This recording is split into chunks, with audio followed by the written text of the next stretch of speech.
Mama wa Simba naingia kwa vishindo.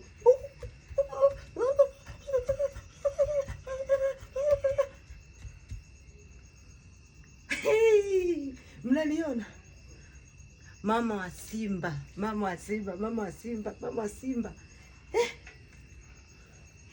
Sasa leo ndo umeona mpira unavyochezwa. Elimpanzu Elie Mpanzu, mtoto kipenzi cha roho yangu, sikudai. Waliokuwa wanaongea haina Yanga haina wapi yako wapi, ndo anakiwasha sasa Simba. Elie Mpanzu unakiwasha toto, unakiwasha. Jamaa, basi gay. Jamaa, nimeona mliko tena sasa naye kakiwasha. Chama uko wapi? Yaani watoto wangu wote wako, yaani wamewasha moto, moto ndio umewaka. Yaani sasa hivi mama wa Simba natamani tarehe 3 ifike lini ili nikacheze na Simba na Yanga.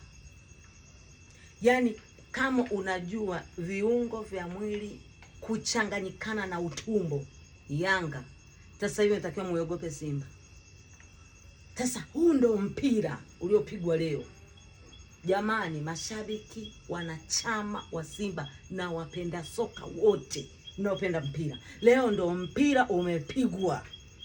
Kama unasikia mpira uliopigwa leo, mpira umepigwa. Hata kama na Mungu hawakushinda, lakini mpira umeupiga. Mpaka mimi mwenyewe nilikuwa natamani mpira uishe saa ngapi. Na nasema hivi, golikipa Kasali, naomba mpe muda. Mtakuja kuniambia mama wa Simba, mtaniambia mama wa Simba. Mimi mama nimewambia, mtaniambia yule atakuja ukiwasha. Hakuna golikipa mtakuja kumpata kama Kasali. Mimi ndo nawaambia, muache, mpe muda. Mpeni muda, mje muone kitu atakachokuja ukifanya. Maana kipindi kile mlikuwa mnamsema Elie Mpanzu, mlikuwa mnazungumza sio kina nani. Hebu angalia sasa hivi wanavyokiwasha. Naomba mpeni muda golikipa, mje muone jinsi anavyokuwa anakiwasha. Mama wa Simba, nimekuja kwa vishindo, nimekuja furaha na vigelegele. Yaani nafurahi mpaka napata kigumizi. Nafurahi tena.